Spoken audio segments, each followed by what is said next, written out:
Tony? Hey, Tony, do you have a moment? I've tried to be mindful of the time difference before reaching out. Oh, Lydia.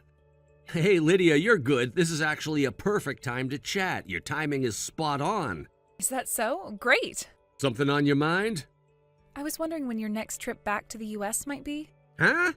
I know your overseas assignment is supposed to be for a year, but you mentioned you might be able to make a short visit back, right? It's almost Easter over here, so I was thinking, how's that looking on your end? Do you have any holidays coming up around that time? Well, around Easter, we don't really have any extended holidays on this side. Oh, I see. I figured that might be the case. So in other words, you don't know exactly when you'll be able to come back at this point, right? Well, yeah, but the work environment here is pretty flexible, and it's easier for me to take long vacations if I need to. When the time comes, I'll definitely let you know ahead of time. So if I don't hear from you beforehand, I should assume you're not coming back for a visit anytime soon, right? Why so sudden? Huh? It's been about 6 months since I moved overseas for work, and this is the first time you've asked me something like that. Oh, no, it's nothing. I didn't mean anything deep by it. Really? Yeah, I have something I need to take care of, so I'll catch you later. Wait, how's Mia doing? Oh, she's doing great, really, but I've got to run, so talk soon. Okay.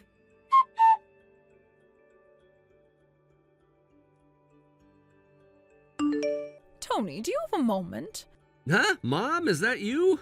I wasn't sure about the time difference over there, so I thought I'd just try texting.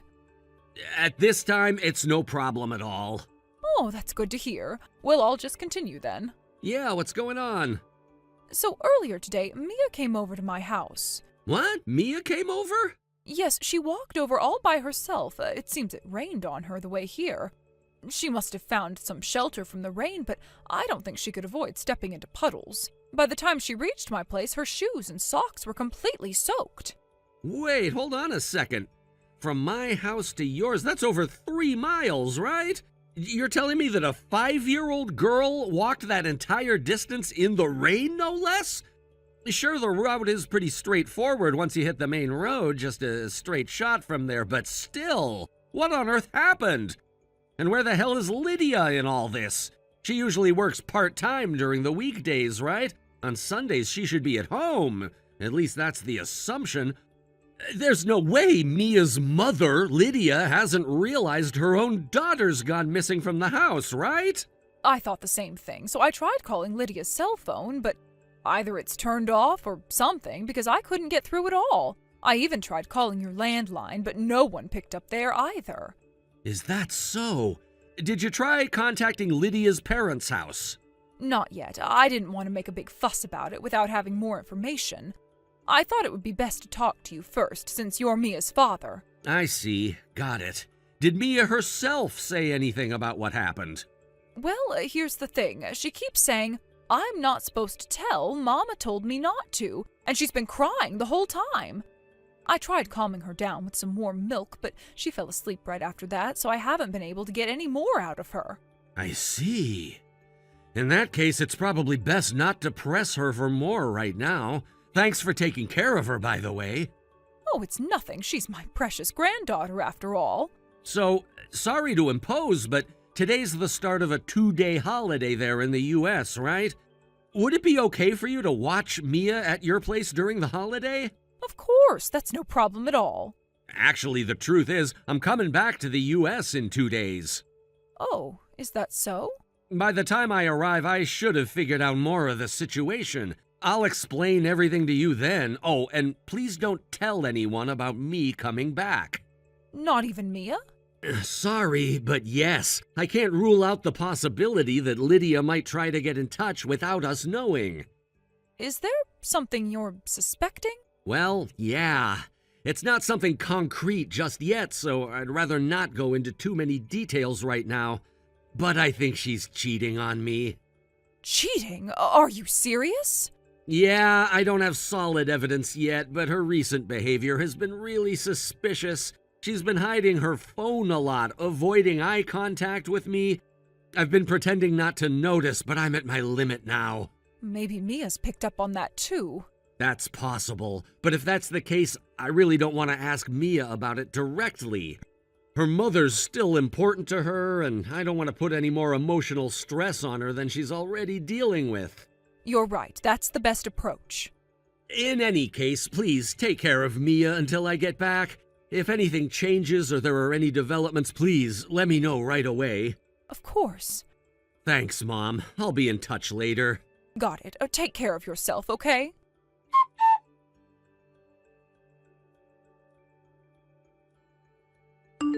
Lydia, do you have a moment? Oh, Tony, is that you? I don't really have anything urgent to discuss, but I had some free time, so I thought I'd check in and see how you're doing. Are you doing well? Yes, I'm doing great. Mia and I are having a lot of fun together. That's good to hear. How about you? How's life overseas treating you? I remember you mentioning that there was a famous tourist spot nearby. Have you had a chance to visit it yet? Not yet. This first year of my assignment, I really need to focus on settling in and getting used to the new environment, so it's been a bit challenging to find the time. I see. So what are you up to right now? Huh? Right now? I was just watching TV with Mia. Oh, I see. You're spending time with Mia then. Oh, I can't believe I almost forgot. I need to go shopping. Mia requested soup for dinner, but I realized we don't have the essential eggs. So dinner is Mia's request, huh? Yes, anyway, I've got to run. Talk to you later. Sure, take care. Talk soon.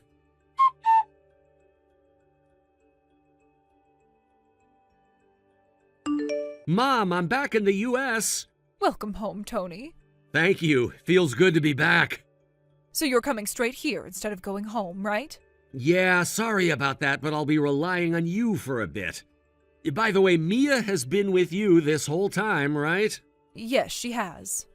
Today's the last day of the 2-day holiday, but she's been at my house the entire time. So that means Lydia has been lying after all.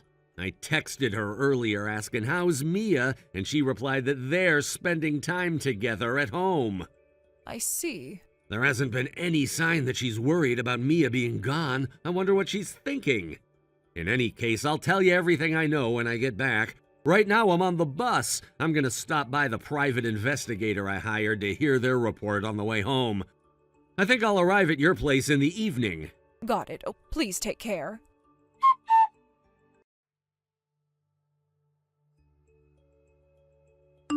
Daddy? Dad? Wait, Dad? This is a message from Lydia. Daddy, it's Mia. Mia! Listen, Dad.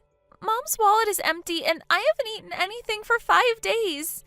Dad and Mom have been fighting in bed the whole time and it's really scary. Huh? You and Mom live apart and now you're not in America right now, right?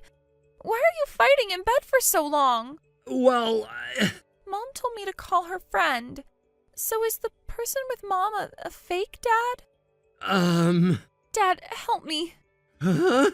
Who are you? Huh? Did you think you wouldn't be found out just because I'm overseas? You might think you're fooling me with this nonsense as a 5-year-old, but don't underestimate me. Dad? You see, the real Mia is here with me right now. What? So who are you? Well, I guess I don't need to ask. You're Lydia, aren't you? No, it's not. You're sending messages pretending to be my daughter from your own phone, aren't you? Huh? What? By the way, you said Mia is with you? I didn't mention it, but I'm back in the U.S. temporarily. What? The message I received yesterday was just after I arrived back home. Why did you come back? What about work? I have a meeting at the headquarters after the holiday. I thought I'd take advantage of this temporary return to expose your affair. What? Ideally, I want to get you to sign the divorce papers and move towards claiming alimony. Wait, why? Mia finally told me that she was told to call some strange man Dad. When she refused, they kicked her out of the house, telling her to go to Grandma's and not come back during the holiday. Grandma's place?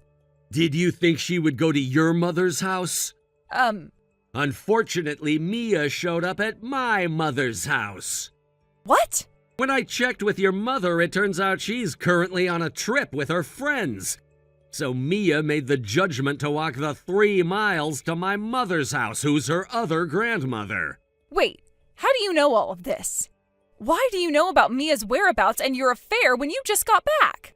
Why would I not know? Because... That area is my hometown, you know.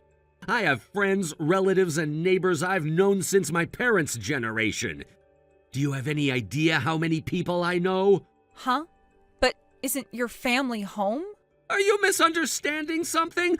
My mom currently lives alone in an apartment about 3 miles away from her job. But 10 years ago, before my dad passed away, the 3 of us lived in a rental apartment near my childhood home.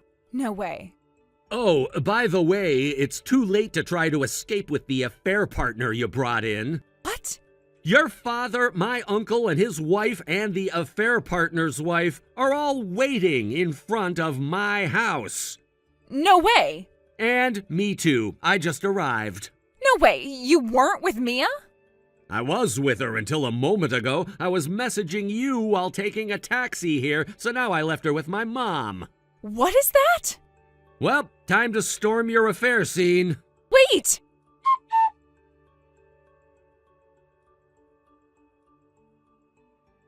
I don't want custody.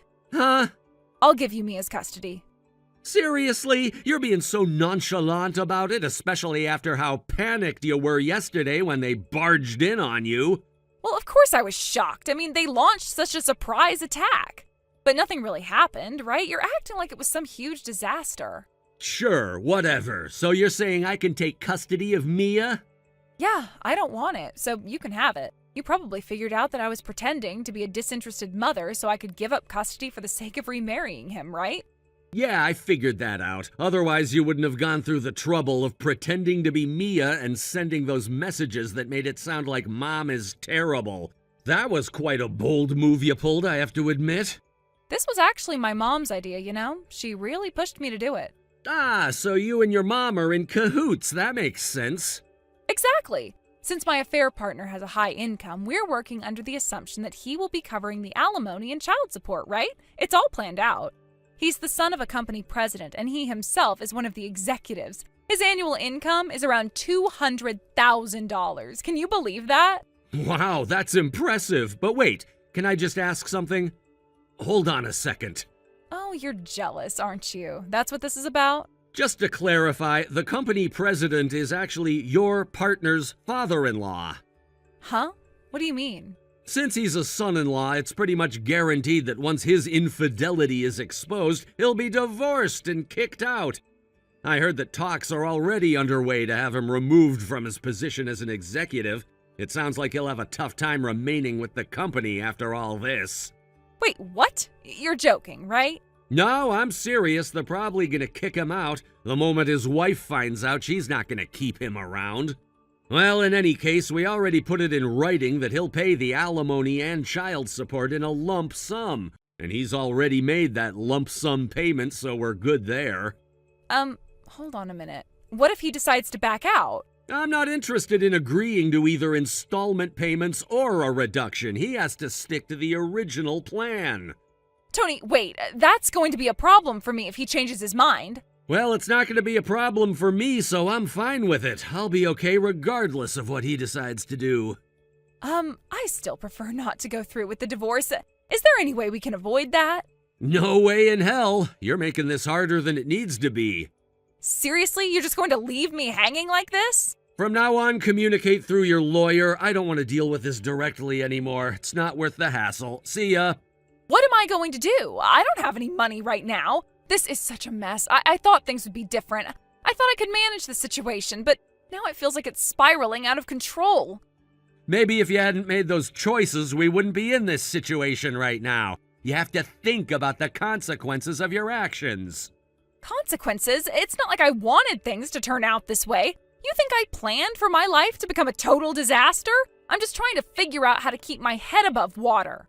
You should have thought about that before getting involved in all this. It's not just about you anymore. Mia's future is on the line, and we need to think about what's best for her. Right, of course, Mia. But how do I take care of her if I'm broke? I can't just wave a magic wand and fix everything. And that's why you told me to take full custody, right? Maybe it's time to start taking responsibility for your decisions. You need to figure this out on your own.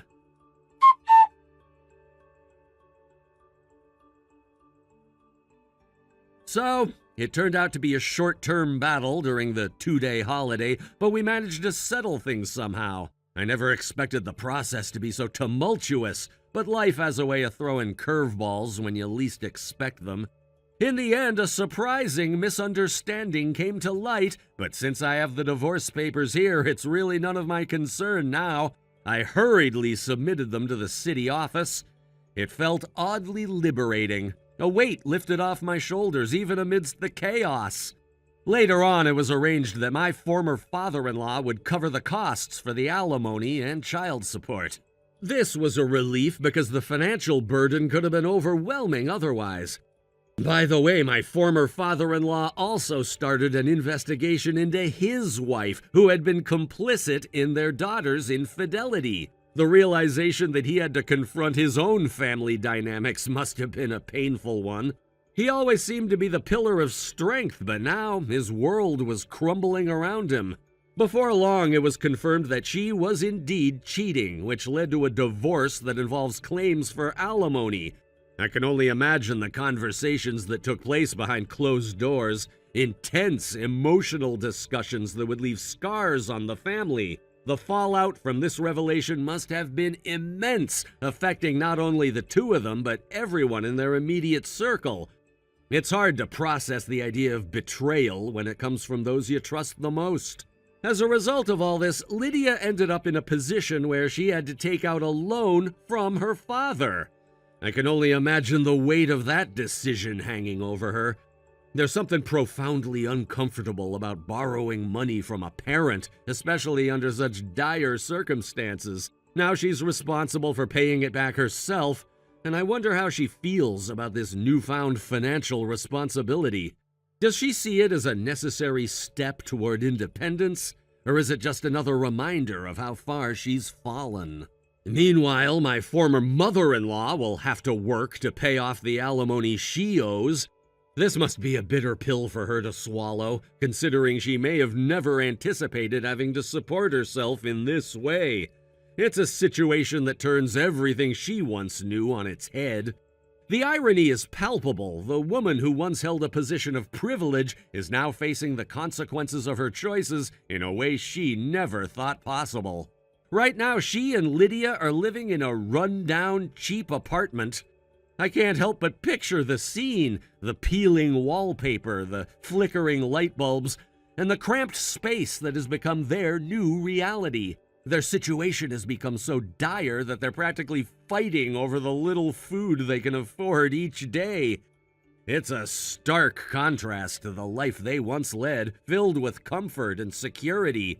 I can imagine the sense of desperation that permeates their home. Lydia never thought it would come to this. I can almost picture the moment when she realized the reality of her situation, having to repay her father while her mother struggles to make ends meet. There must have been a point where she felt all the comfort and security she once had was stripped away. It's a harsh lesson in accountability and the consequences of one's actions. I wonder if she reflects on her choices and how they've led her to this point. When I think about it, Lydia was always a bit naive. She seemed to believe that life would always go her way, that her charm and beauty could get her through any hardship. I remember the times when she would brush off serious conversations, laughing them off as if they were mere jokes. But life isn't a joke, and reality eventually caught up with her. The facade she had built crumbled, and what was left was a stark reminder of her decisions. My former father-in-law, having witnessed his daughter's downfall, decided to take action. He's not the type to let things slide, especially when it comes to family honor. I imagine him sitting at his desk, papers spread out before him, meticulously planning how to address the chaos his family has found itself in. I can almost hear the clatter of his fingers on the keyboard as he gathers evidence against his wife, all while maintaining a stoic expression. There's a sense of determination in his actions, a refusal to let the situation spiral out of control any further. He must have felt a mix of anger and disappointment, not just towards Lydia, but also towards his wife, who he trusted to support their family. It's a betrayal that cuts deep, especially when it involves the very fabric of your family. But he's a man of action, and the moment he realized what was going on, he took the necessary steps to protect himself and, most importantly, his grandchildren. I can only imagine the conversations he had with trusted friends as he sought advice on how to proceed. As for Lydia's mother, she must be feeling the weight of her choices crashing down around her. Once accustomed to a certain lifestyle, she's now facing the reality of having to find a job, something she may not have done in years. The thought of her working to pay off alimony must be a bitter pill to swallow. I wonder if she regrets her decisions, if she realizes the extent of her actions and how they've affected not only her, but also her daughter. Living in that shabby apartment, I could imagine the atmosphere, tight, suffocating, filled with a sense of defeat. The walls probably have peeling paint and the floors creak with every movement. The two of them, a mother and daughter who once lived in a world of comfort and privilege, now find themselves scavenging for food, fighting over the last scraps as they try to survive day by day. I can picture the frustration and despair that must fill their conversations as they navigate their new reality. I can't help but think about the little moments they must share during this struggle. Do they sit in silence, each lost in their thoughts, or do they argue about who gets to eat what? Perhaps they reminisce about better times, trying to hold on to the memory of the life they once had. I picture them sitting at a small table, divided by the weight of their circumstances, each bite of food a reminder of their current plight. The sadness of their situation must loom over them like a dark cloud, casting a shadow on everything they do. It's almost poetic in a tragic way. The juxtaposition of their past and present lives must be incredibly stark. I wonder if they ever talk about the future. Do they have any dreams left, or has the harshness of reality snuffed them out? Lydia must feel a certain bitterness, knowing that her actions have led to this downfall. It's a hard truth to swallow, but sometimes the lessons we learn are the ones that hurt the most. Lydia's father, meanwhile, is likely finding some satisfaction in the fallout. It's not something I condone, but you can't help but feel that a part of him is relieved to see his wife face consequences for her role in all of this. It's a sense of justice, albeit one that comes at a steep price. He might think that this is what she deserves, that she should suffer for her betrayal. It's a complicated situation, one filled with mixed emotions and conflicting loyalties. Thank you for watching and listening. We hope you enjoyed the video. Don't forget to like this video and subscribe. Also, feel free to leave a comment about what you thought of the story. We look forward to seeing you at the next story. Thank you for watching. Please subscribe and hit the like button. See you next time.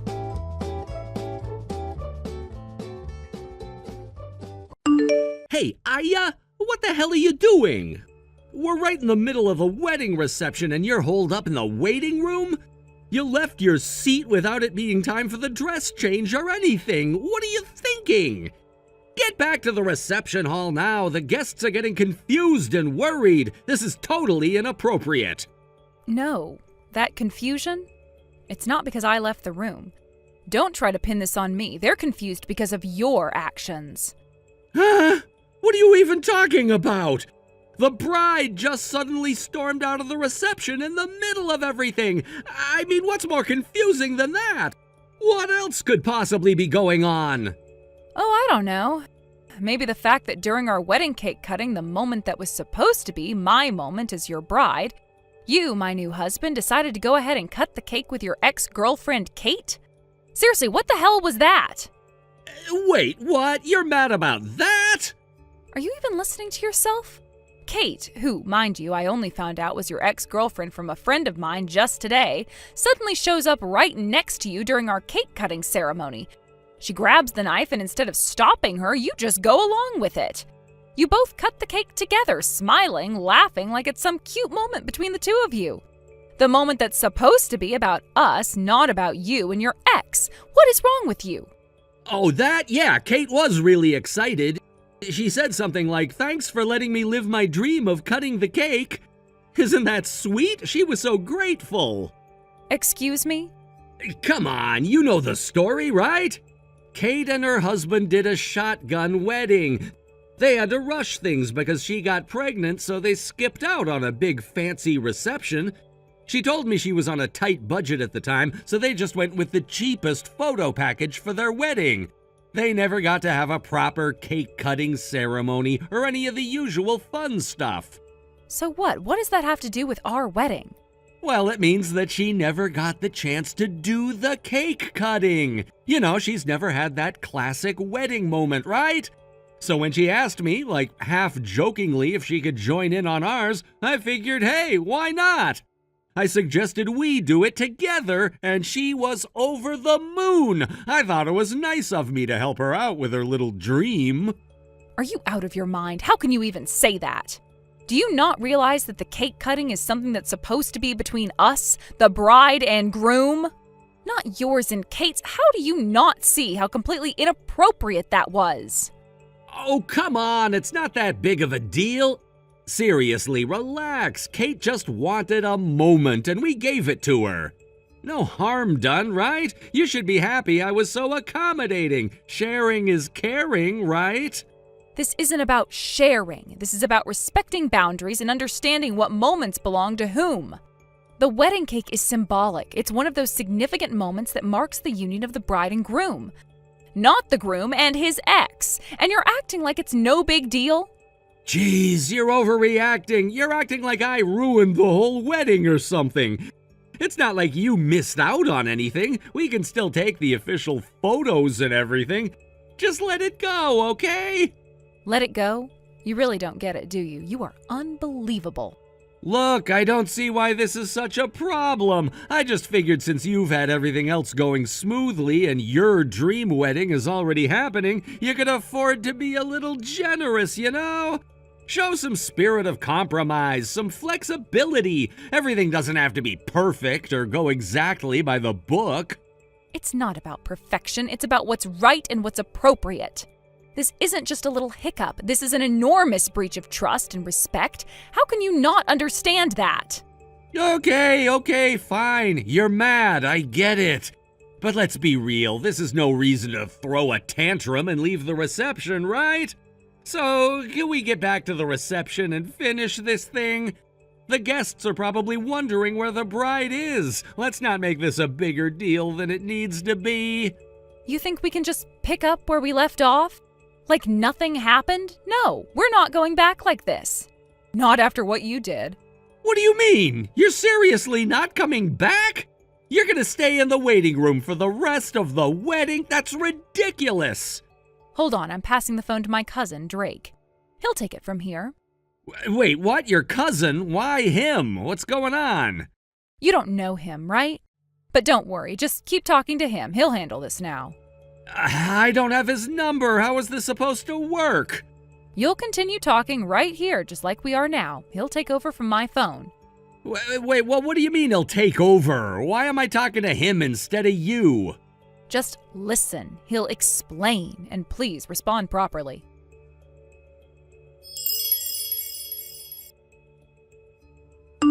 Nice to meet you, Brad. I'm Aya's cousin, Drake.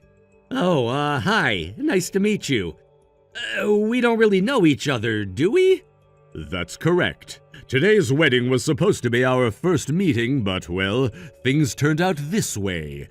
I didn't expect to be speaking to you under such circumstances. What do you mean, things turned out this way? Look, I just switched up the cake-cutting partner for a moment, okay? I was just helping an old friend's dream come true, that's all. It's not like I did something crazy. Besides, it was Aya who invited Kate to the wedding in the first place. I don't see why everyone's acting like I did something wrong here. All I did was let an old friend join me for the cake cutting. That's it. You keep calling her an old friend, but let's be honest. It's your ex-girlfriend, isn't it? You're not fooling anyone by calling her something else. If you're so proud of what you did, why not just say it straight up? You only dance around the truth when you know deep down that you messed up. Changing the wording like that only makes you look guilty. No, that's not really... I've already seen the messages between you and Aya. She showed me the entire conversation, so there's no point in trying to downplay things now. I know exactly what went down. You knew what you were doing when you let Kate take part in the cake cutting. You knew it was inappropriate. What? Okay, maybe. I didn't think Aya would be that upset about it. But hey, what's with you anyway? Sure, you're her cousin or whatever, but that doesn't give you the right to interfere this much, does it? Why are you butting in like this? It's not your wedding. Aya's just making a big deal out of nothing. And what, now it's gonna turn into some kind of disaster? Look, I get that she's upset, but if Aya really wants her moment with the cake, I can fix this. We'll get a whole cake at the after party, and I'll cut it with her then. We can have another cake cutting. See? Problem solved, right? There's no need for all this drama. So you're just going to flip out now? I'm not flipping out. I'm pissed. I'm offering a solution here, aren't I? I'm trying to fix this. I'll be the one to apologize to the guests for the delay. I'll make sure everyone understands what happened, and we'll get another cake if that's what it takes. So why don't you tell Aya to just get over it already? It's not that big of a deal. So you're not planning to reflect on your actions at all, I see. Reflect on what? I haven't done anything that needs reflecting on. She's the one making it a big deal, not me. All I did was try to make an old friend's dream come true. It wasn't like I was trying to hurt anyone. Why does everything have to get blown out of proportion? This is ridiculous. I see. Well, if that's the attitude you're going to take, then I'm afraid this is the end for you two. Wait, what do you mean? I'm taking Aya with me. She's leaving. What? Leaving? What are you talking about? This is our wedding day. Why would she leave? It's been decided. The wedding is off. Both families have already agreed that it's best to call things off. We're not going to continue with the ceremony. Wait. What the hell are you talking about? The wedding is off? Why? We're already halfway through. What the hell is going on? Why would both families agree to that? Well, your actions today have made it pretty clear that you're not ready for marriage. Aya deserves someone who respects her and understands boundaries. What you did, cutting the cake with your ex-girlfriend instead of your bride, that's a level of disrespect no one should have to deal with on their wedding day. It's unacceptable. And on top of that, the way you've handled things since it happened has only made it worse. You're not showing any remorse. You're not even taking responsibility. I don't need to take responsibility because I didn't do anything wrong. How is cutting a cake such a big deal? I mean, come on, you're acting like I committed some kind of crime. It was just a fun little moment, that's all it was. You guys are the ones blowing it way out of proportion. One last thing before I go. I think you deserve to know the truth. What truth? What now? That woman you just cut the cake with, Kate, she's my wife. Wait, what did you say? You heard me. Kate is my wife. You just humiliated yourself in front of everyone by cutting the cake with another man's wife, and you didn't even know it. No way! You're kidding, right? This is some kind of joke, isn't it? No joke. This is the reality of the situation. You not only disrespected your own bride, but you also disrespected me, my wife, and everyone at this wedding. Aya deserves better, and she's going to get it. The wedding is over, Brad. Wait, you can't just end it like that. Aya and we were supposed to be together. This can't be happening.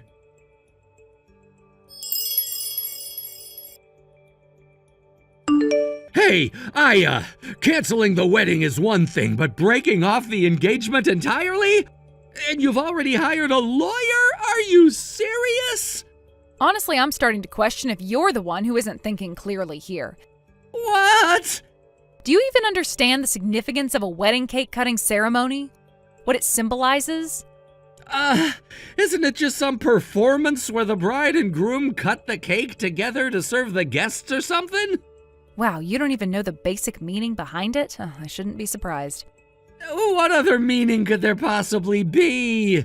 It's supposed to symbolize the couple's first act of working together as husband and wife. Wait, what? I'm not saying I'm an expert, but that's the general significance most people are aware of. And before Kate interrupted, the MC literally explained that to the guests. Everyone there was watching the cake cutting through that lens as a symbolic act of unity between us. But instead of cutting the cake with me, your bride, you pushed me aside to do it with your ex-girlfriend with a smile on your face, no less. How do you think that made everyone feel? Wait, you're saying that everyone was seriously horrified by what I did? Horrified might even be an understatement, and that's not all. Do you realize that your ex-girlfriend Kate also happens to be my cousin's wife? I didn't know that. Yes, I'm aware you didn't know. But even without that detail, it doesn't change the fact that you treated me, your bride, like I didn't matter at all. I didn't mean to treat you like that. And let's not forget the other thing. The fact that you were having an affair with Kate while we were engaged, that hasn't changed either, right? No, that's not true at all. Drake hired a private investigator. He's been looking into things for a while. A private investigator? Yep, the final report came in 2 days after the wedding. Wait, what did it say? It confirmed that Kate's affair partner was her ex, Brad. You. No way. Kate broke things off with you because she got pregnant, and you, meanwhile, kept moving forward with me, just like she moved on with Drake. Sure, by the time the wedding happened, you two were no longer seeing each other, but it doesn't change the fact that while we were engaged, you were still involved with her. I can't believe this. They've really dug up all this stuff. There's one more thing, too. Kate is currently 20 weeks pregnant, and there's a growing suspicion that you might actually be the father of her child. What? That's a lie!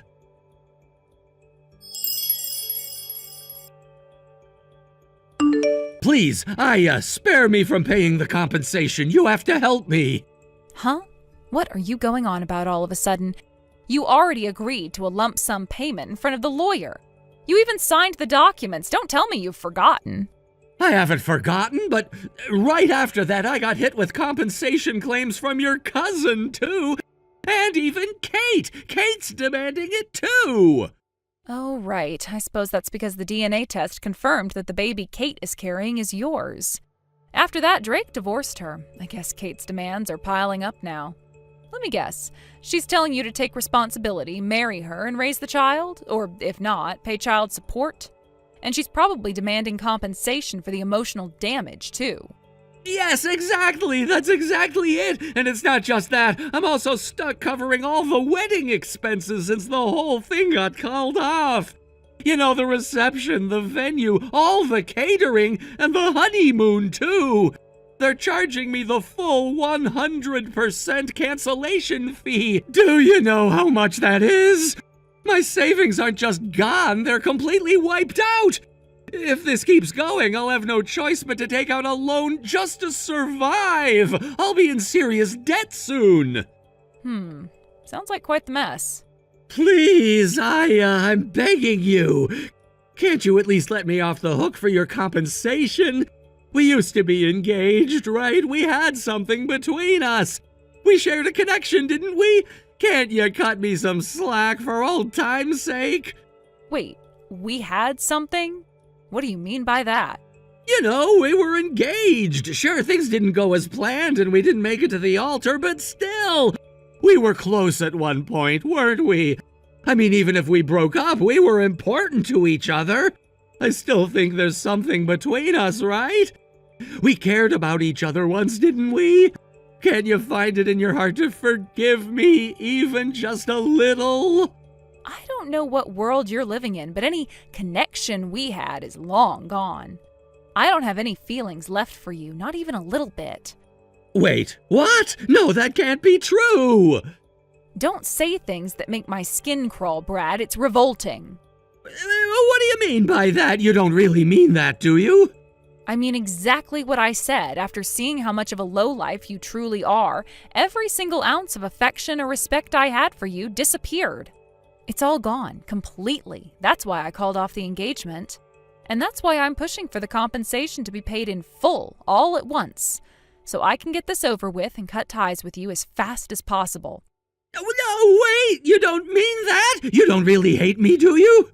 To put it simply, Brad, I can't stand you. I despise you. You're pathetic. What? No way! I'm honestly more shocked that you're actually surprised by this. How could you not have realized?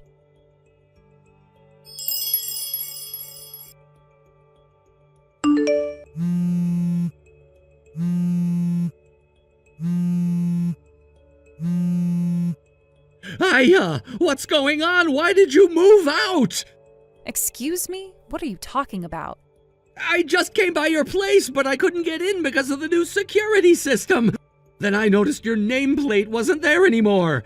I asked one of your neighbors and they told me you moved out a while ago. What the hell is going on? Oh, that. Yeah, I moved out about 2 weeks ago. Given everything that's happened, I figured it would be better to change my environment. Plus, my company was kind enough to offer me a transfer, so I took it. Transfer? You didn't even tell me anything about this. I didn't see the point in telling you. I was planning to move after the wedding anyway.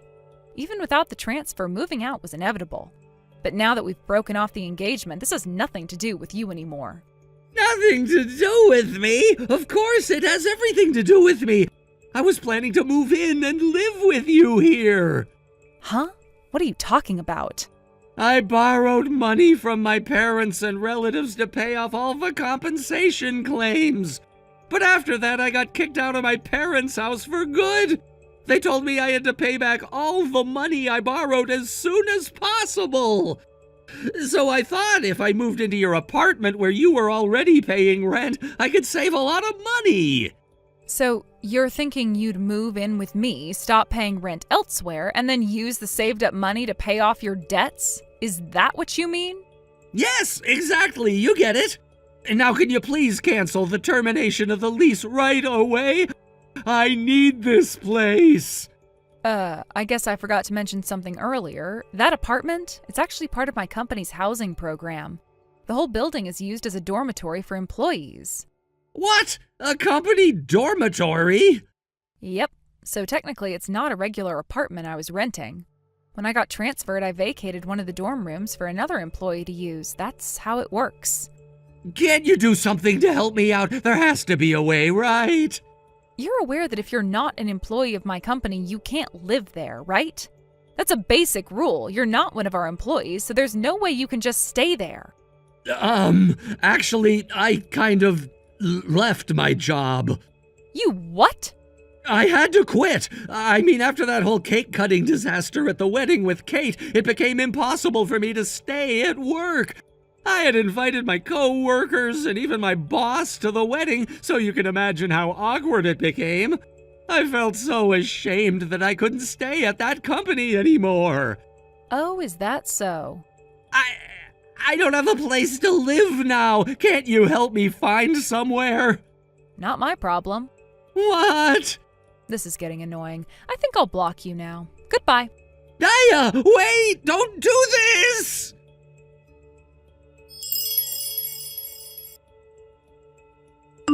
Since that time, I've gathered some information about what's been happening. It seems that when Kate discovered that Brad was unemployed, she started to get cold feet about the marriage.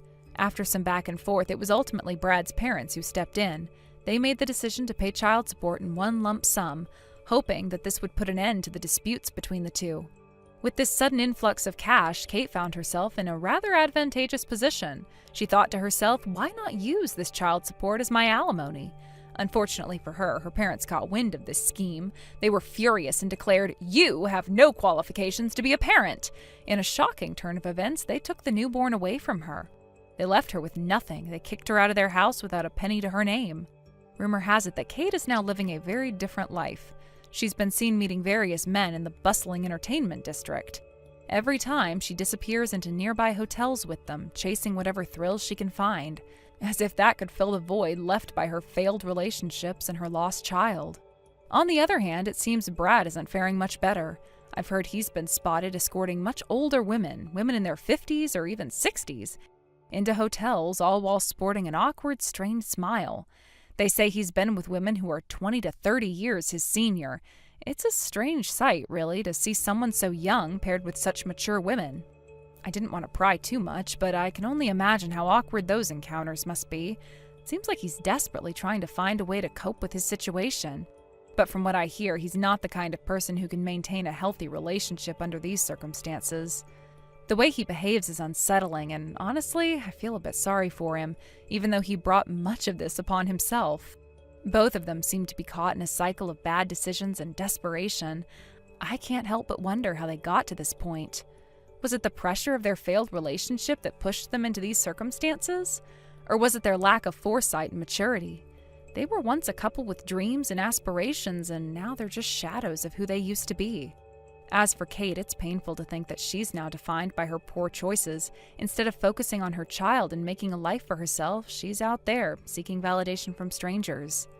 I overheard a few whispers about her behavior, and it's hard to imagine that someone who once had a family is now in such a predicament. People say that she seems to be thriving on the excitement of these fleeting encounters, but I doubt that they provide her with the fulfillment she truly needs. Brad's situation isn't any better. People see him with these older women, and while some might think he's lucky to have these experiences, there's a sad undertone to it all. It seems like he's trying to escape from the reality he created. But running away doesn't solve anything. He appears lost and confused and is desperately searching for something to fill the void left by Kate and the life he could have had. They say that both of them are likely unable to establish any meaningful relationships moving forward. Each of them seems to be trapped in their own cycle of misery, running away from the past but never really confronting it. It's almost as if they're both living parallel lives, steeped in regret but too stubborn to admit their failures. As I reflect on their situations, I can't help but feel a mixture of pity and frustration. They had the opportunities to make better choices, but instead, they let their circumstances define them. They could have sought help or guidance, but chose to go down this destructive path instead. In the end, it looks like both Kate and Brad are on a downward spiral. They may not realize it yet, but they are playing out the tragic consequences of their decisions. Life has a way of teaching hard lessons, and I can only hope that, in time, they will come to understand the impact of their choices. It would be a shame if they continued down this path, forever trapped in the shadows of what could have been. Thank you for watching and listening. We hope you enjoyed the video. Don't forget to like this video and subscribe. Also, feel free to leave a comment about what you thought of the story. We look forward to seeing you at the next story. Thank you for watching. Please subscribe and hit the like button. See you next time.